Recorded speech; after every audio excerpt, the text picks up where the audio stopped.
Приятели, ние се намираме на язовир Пчелина. Ето го там. Язовир Пчелина. Ние тук ще ловиме риба. В 70-те години на миналия век това е било тук село. Но сега, както виждате, е язовир. Ние отиваме с... елата да ви покажа. Ние отиваме с ето тази лодка. С тази моторна лодка. Ще ловим риба. Но правилото, има едно правило. Като вземеш рибата, трябва да пуснеш отново в язовира. Защото спада населението на риба, според мен. И ще се видим на лодката. Чао! Ние вече сме на лодката! Вижте! И ние спряхме. Сега ще си подготвяме въдиците. Ето тая по-голямата е моята въдица. Вижте, язовир Пчелина. Сега ще ловим риба. Водата е лед. Водата е пълен лед. И сега кога ще оправят? Сега оправят на малкият на Штурчо. Ето го Штурчо там. Въдицата. На Штурчо му оправят въдицата. И сега да видим дали ще хване риба преди мен. Ама аз съм втория. Това високата въдица е моя. Здравейте, хора.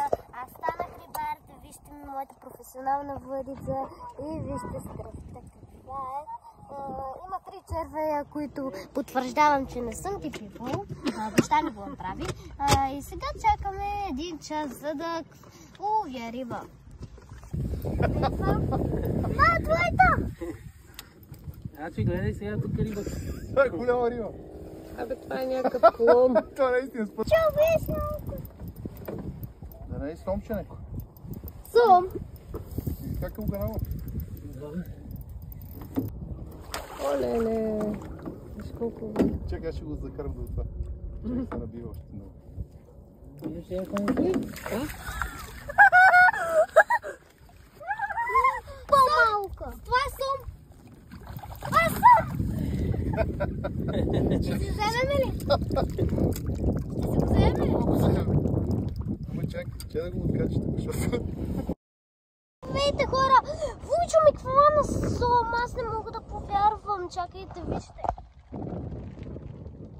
Това е истински сом от първия път! А вижте ние колко сме жалки!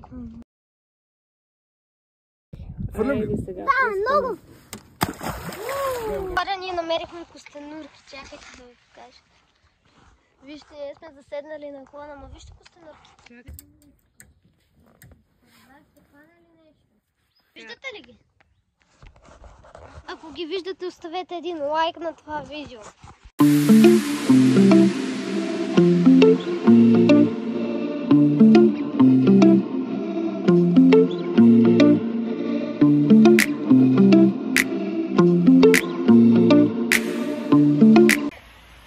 Аз не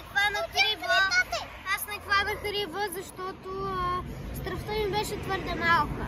Те бяха червени, а моя Вучо хвана сом, защото имаше така стръвт. Аз имах само такава. И затова не успях да хвана риба. Но поне научихме факти за язовир Пчелина.